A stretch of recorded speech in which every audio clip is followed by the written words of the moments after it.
1 তারিখ রাতে স্বর্ণা রায় তার মাকে নিয়ে দালালের সাহায্যে লালারচক সীমান্ত পেরিয়ে ভারত যেতে চাচ্ছিল ত্রিপুরায় থাকা তার ভাইয়ের সঙ্গে দেখা করতে। কিন্তু সীমান্তের কাঁটাতারের কাছে পৌঁছানোর পর বিএসএফ এর বন্দুকের গুলি ছুটে আসে স্বর্ণা রায়ের দিকে।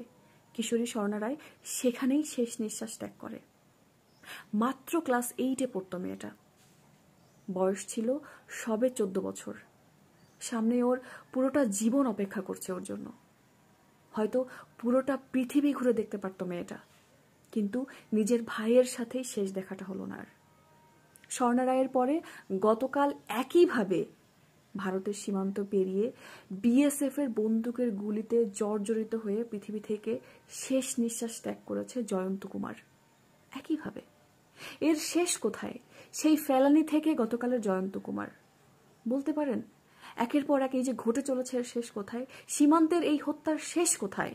আর আপনারা যারা এতদিন সংখ্যালঘু সংখ্যালঘু বলে চিল্লাচ্ছিলেন, এত কথা, এত কিছু, এত মন্তব্য, আপনারা কোথায়? কই আপনাদেরকে তো গত 2 দিন থেকে কোনো কথা বলতে দেখলাম না। আপনারা কি দেখতে পাচ্ছেন না? আপনারা কি কথা বলতে ভুলে গিয়েছেন? বলার কিছু পাচ্ছেন না? এখন কোথায় সেই ধর্ম, সেই জাত কোথায়? যারা মারা গিয়েছে তারা তো কেউ মুসলিম ছিল না। তাহলে আপনাদের কথা বলা বন্ধ হয়ে গেল কেন? কেন কেউ কোনো কথা বলছেন না, আওয়াজ তুলছেন না? কেন?